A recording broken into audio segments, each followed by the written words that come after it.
Hello बच्चों, चलिए प्रश्न को पढ़ते हैं। निम्नलिखित में से किसका धनायन तथा ऋणायन अनुपात सबसे कम है?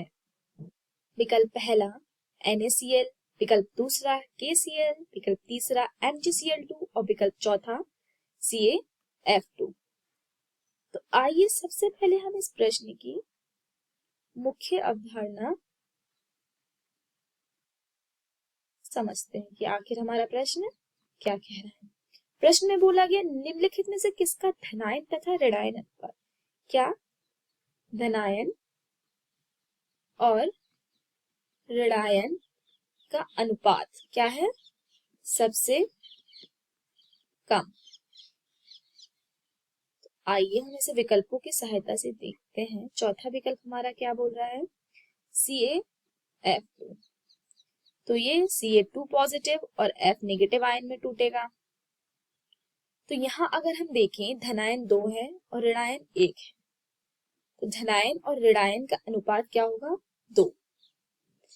विकल्प तीसरे को हम देखें MgCl2, तो यह Mg2 प्लस और 2Cl माइनस में टूटेगा। तो यहाँ धनायन 2 है, ऋणायन 1 है, तो धनायन और ऋणायन का अनुपात 2 होगा।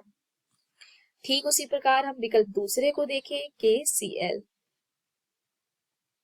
तो ये K प्लस और Cl माइनस में टूटेगा। तो यहाँ धनायन भी 1 है और ऋणायन भी 1 है, तो इसका अनुपात 1 होगा। विकल्प पहले को देखें NaCl, तो ये Na positive plus Cl negative में टूटेगा। तो यहाँ पर भी धनायन ऋणायन दोनों 1 है, तो यहाँ 1। तो हमसे पूछा गया सबसे कम अनुपात किसका, तो 2 और 2 तो होगा नहीं क्योंकि इसका अनुपात 1 से ज्यादा है। तो पहले ही विकल्प चौथा और विकल्प तीसरा हमारा नहीं। अब बचा हमारा विकल्प दूसरा और विकल्प पहला, दोनों ही 1 आ रहा है, दोनों का अनुपात समान आ रहा है। तो हम कैसे पहचाने कि किसका अनुपात कम है?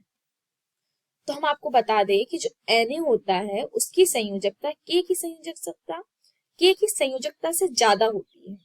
इसी वजह से Na पॉजिटिव जो होता है नेगेटिव के साथ अधिक अट्रैक्ट होगा और अधिक बॉन्ड बनाएगा, जबकि जो K होता है वो कम बॉन्ड बनाएगा और कम आकर्षित होगा। इसी वजह से KCl का अनुपात सबसे कम होगा। NaCl की तुलना में KCl का अनुपात कम होगा। तो हमारा विकल्प पहला NaCl नहीं होगा, विकल्प दूसरा बचा KCl, तो हमारा विकल्प दूसरा KCl सही उत्तर होगा। आशा करती हूँ आप सभी को मेरा समझाया हुआ प्रश्न समझ आया होगा। धन्यवाद।